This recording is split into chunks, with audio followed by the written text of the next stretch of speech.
नमस्कार दोस्तों, स्वागत है आप सभी का पाथफाइंडर पर। रिसेंटली साइंटिस्ट ने कुछ मिस्टीरियस रेडियो वेव्स को एक्सपीरियंस किया है और ये वाली जो रेडियो वेव्स हैं, ऐसा माना जा रहा है कि शायद ये वाली रेडियो वेव्स एलियंस की तरफ से देखने को मिली हैं। नाउ ऑब्वियसली ये काफ़ी फार फेच्ड है, यहाँ पर ऐसा कहना या फिर ऐसे कंक्लूजन पे पहुंचना भी अपने आप में काफ़ी फार फेच्ड है, क्योंकि ये चीज़ पहली बार नहीं हुई है। आपके सामने मैं कुछ पुरानी न्यूज़ कटिंग्स पेश कर रहा हूँ। ये वाली खबर जुलाई 8, 2020 की है, यानी कि आज से लगभग 1.5 साल पहले की। 4 mysterious objects spotted in deep space which are unlike anything ever seen. तो यहां पर भी क्या हुआ था कि साइंटिस्ट के द्वारा असल में 4 मिस्टीरियस ऑब्जेक्ट्स को यहां पर देखा गया था, और ये वाले ऑब्जेक्ट्स इस तरीके से थे जो कि बहुत ही ज्यादा सर्कुलर थे और जिनके एजेस पे आपको बहुत ज्यादा लाइट्स देखने को मिल रही थी। और ये वाली जो लाइट्स थी, इनकी जब वेवलेंथ थी, इनको धरती के ऊपर डिटेक्ट किया गया था, तो ये कहा जा रहा था कि शायद ये भी एलियंस का ही कोई सिग्नल है। आप देख सकते हैं, astronomers have discovered 4 faint objects which are highly circular and which are brighter along their edges. और ये कहा जा रहा था कि भाई हमने ऐसी चीज आज तक नहीं देखी है। उसके बाद एक और खबर सामने आई थी, और ये वाली जो रिसर्च थी, ये वाली जो फाइंडिंग थी, इसमें असल में नेशनल सेंटर फॉर एस्ट्रोफिजिक्स है, जो कि TIFR पुणे के साथ ही लगा हुआ है।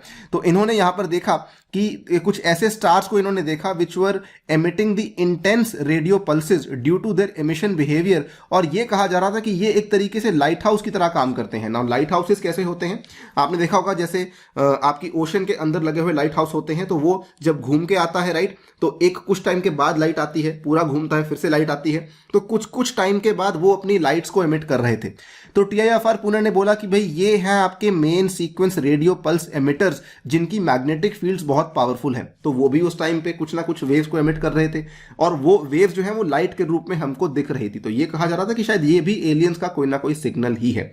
नाउ सिमिलर चीज हमें फिर से देखने को मिली है। जनवरी 26 की न्यूज आपके सामने है। Unknown space object beaming out radio signals every 18 minutes remains a mystery. ये भी आप देखिए कि एक और खबर सामने आई। Mysterious object just 4000 light years away from the earth releases a giant burst of energy 3 times an hour, यानी कि 1 घंटे के अंदर हर 18 मिनट के बाद ये एक जायंट बर्स्ट ऑफ एनर्जी को रिलीज कर रहा है, जो कि लाइट के रूप में हमें देखने को मिल रही है। And this is unlike anything astronomers have seen before. और यहां पर आप देख सकते हैं कि इस तरीके से लाइट हाउस जो है वो जब लाइट छोड़ता है तो फिर वो घूम के आएगा, फिर से लाइट छोड़ेगा, वो घूम के आएगा, फिर से यहां पे लाइट छोड़ेगा। इस तरीके से ऑलमोस्ट सिमिलर ऑब्जर्वेशन हमें स्पेस में से देखने को मिली है। इसी चीज को समझाऊंगा कि साइंटिस्ट इस चीज को लेकर क्या कह रहे हैं, और ये जो एलियंस वाली स्पेकुलेशन है इसको लेकर क्या कहा जा रहा है। चलिए शुरू करते हैं दोस्तों मेरे साथ। मेरा नाम है अनिरुद्ध। इस लेक्चर की PDF को डाउनलोड कर सकते हैं यहां पर दिए गए टेलीग्राम चैनल के माध्यम से। इसके अलावा आप लोग जुड़ सकते हैं using this particular handle on the Unacademy app as well, right.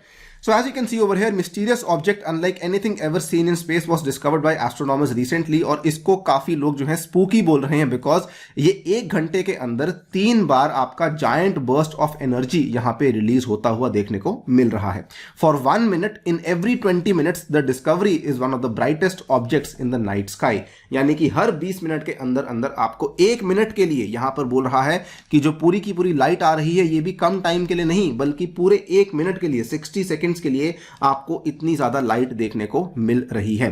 Now speculations यहां पर इस तरफ जा रही हैं। कहा जा रहा है कि शायद ये एक न्यूट्रॉन स्टार है, या फिर ये एक व्हाइट ड्वार्फ भी हो सकता है। अब ये न्यूट्रॉन स्टार और व्हाइट ड्वार्फ क्या होते हैं, ये अपने आप में काफी कॉम्प्लेक्स स्पेस ऑब्जेक्ट्स है, लेकिन आसान भाषा में कहें तो इतनी सी बात ये है कि न्यूट्रॉन स्टार एक बहुत ही बड़े मैसिव सुपर जायंट स्टार का कोलैप्स्ड कोर होता है, जिसके अंदर बहुत बड़ी मैग्नेटिक फील्ड होती है। और इवन व्हाइट ड्वार्फ भी इस तरह का ही स्पेस ऑब्जेक्ट है, जो कि माना जाता है कि जिसके अंदर सारा का सारा हाइड्रोजन जो है वो खत्म हो चुका है, लेकिन ये एक स्टार था। जैसे हमारा सन एक स्टार है, वैसे ये भी एक स्टार था, लेकिन हाँ, इसके अंदर भी जो मैग्नेटिक फील्ड है ये असल में बहुत स्ट्रांग देखने को मिलती है। नाउ इसकी स्पेकुलेशन को लेकर साइंटिस्ट कहां तक पहुंचे हैं उसके बारे में डिस्कस करेंगे, बट उसके पहले जान लेते हैं कि असल में ये चीज धरती से कितनी दूरी पर है। नाउ साइंटिस्ट का यह मानना है कि ये असल में धरती से ज्यादा दूरी पर नहीं है, क्योंकि ये केवल 4000 लाइट ईयर्स की दूरी पर ही आपको देखने को मिल जाती है। और ऐसा भी साइंटिस्ट ने कहा है कि ये तो हमारे गैलेक्टिक बैकयार्ड के अंदर ही आपको देखने को मिल जाती है। अब ये 4000 लाइट ईयर्स को नजदीक इसलिए बोल रहे हैं बिकॉज हमारी पूरी मिल्की वे का जो एरिया है, जो आपका डिस्टेंस है एक एज से लेकर दूसरी एज तक, वो मात्र 1 लाख लाइट ईयर्स का है। नाउ अगर आप देखेंगे कि ये 1 लाख लाइट ईयर्स के पर्सपेक्टिव में 4000 लाइट ईयर्स का जो आपका पूरा का पूरा टाइम है, ये असल में डिस्टेंस सॉरी, ये बहुत ही कम यहाँ पर माना जाता है। अगर आप देखेंगे अर्थ से लेकर जो प्रॉक्सिमा सेंटोरी का डिस्टेंस है वो 4.3 लाइट ईयर्स के आसपास माना जाता है।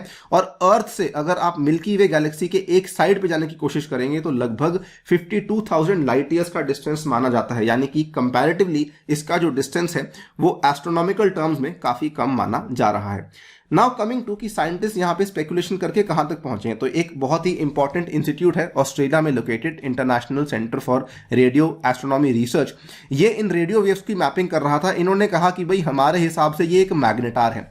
अब आप कहेंगे सर अभी आपने न्यूट्रॉन स्टार की बात करी, अभी आपने बात करी थी व्हाइट ड्वार्फ, अब ये मैग्नेटार क्या है? तो मैग्नेटार दोस्तों कुछ नहीं होता, मैग्नेटार भी एक तरह का न्यूट्रॉन स्टार ही होता है। फर्क केवल इतना है कि ये वाला जो न्यूट्रॉन स्टार है इसकी जो मैग्नेटिक फील्ड है ये असल में बहुत ज्यादा पावरफुल होती है। The field is about 1000 times stronger than a normal neutron star and about a trillion times stronger than the earth, यानी कि इतनी ज्यादा इसकी जो बड़ी मैग्नेटिक फील्ड है जो कि अर्थ से ट्रिलियन टाइम्स स्ट्रॉन्गर मानी जाती है। दोस्तों अर्थ की मैग्नेटिक फील्ड इतनी स्ट्रांग होती है कि वो मून को अपने ऑर्बिट में घुमाती रहती है, राइट? मून ऑर्बिट से हिल नहीं सकता thanks to the earth's magnetic field. अब इमेजिन कीजिए कि इतनी बड़ी मैग्नेटिक फील्ड है जो कि ये वाला मैग्नेटॉर यहां पे एमिट कर रहा है। तो साइंटिस्ट ये भी सोचते हैं कि क्या इसमें इतनी पावर है कि कल को ये प्लैनेट्स को भी सक इन कर सके। खैर उसके बारे में बात नहीं करेंगे, बट इन्होंने कहा कि the object was appearing and disappearing over a few hours during our observations. Now scientist के लिए पॉइंट ऑफ कंसर्न इसलिए बन चुका है बिकॉज क्योंकि ये एक अल्ट्रा लॉन्ग पीरियड मैग्नेटॉर है, यानी कि क्योंकि ये बहुत लंबी देर तक देखने को मिला और क्योंकि ये मैग्नेटार की कैटेगरी में डाला जा रहा है और क्योंकि इतनी ज्यादा मैग्नेटिक फील्ड ये यहां पे रखता है, इसीलिए साइंटिस्ट के लिए थोड़ा सा पॉइंट ऑफ कंसर्न बन चुका है। नाउ ये भी ये मानते हैं कि इसी मैग्नेटिक एनर्जी को ये कन्वर्ट कर रहा है रेडियो वेव्स में और इतना एफिशिएंट इनको कोई भी एस्ट्रोनॉमिकल ऑब्जेक्ट आज दिन तक देखने के लिए नहीं मिला है।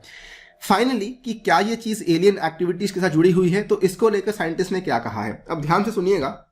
मैंने आपको बताया कि इसके पहले भी इस तरह की ऑब्जर्वेशंस कई बार देखने को मिली हैं, कई बार ये बताया गया, तो इन चीजों को एस्ट्रोनॉमर्स ने नाम देना शुरू कर दिया। एस्ट्रोनॉमर्स ने इनको बोलना शुरू किया ट्रांजिएंट्स। ट्रांजिएंट्स क्या होते हैं?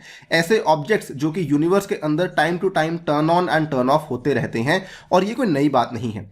हाँ, लेकिन इसमें नया क्या था कि जो पहले आपको इस तरह के ऑब्जेक्ट्स देखने को मिलते थे वो या तो कुछ मिली सेकेंड्स के लिए या फिर कुछ सेकेंड्स के लिए देखने को मिलते थे, लेकिन इस बार क्या हुआ, इस बार ये वाली जो फाइंडिंग है ये थोड़ी सी विचित्र इसलिए बन जाती है बिकॉज आपको ये पूरी की पूरी जो लाइट थी ये 1 मिनट के लिए देखने को मिली, यानी कि हर 20 मिनट के बाद आपको ये वाली लाइट 1 मिनट के लिए देखने को मिली। And that is why the new discovery is considered to be slightly unusual, but still scientist ने यहां पर किसी प्रकार का कोई कंक्लूजन नहीं दिया है कि एग्जैक्टली ये चीज क्या है। ऑब्वियसली इतनी आसानी से कंक्लूजन में पहुंचना ऐसे केस में पॉसिबल ही नहीं है। दोस्तों आप अपनी राय हमें कमेंट सेक्शन में डेफिनेटली दीजिएगा कि आपको क्या लगता है कि ये चीज क्या हो सकती है।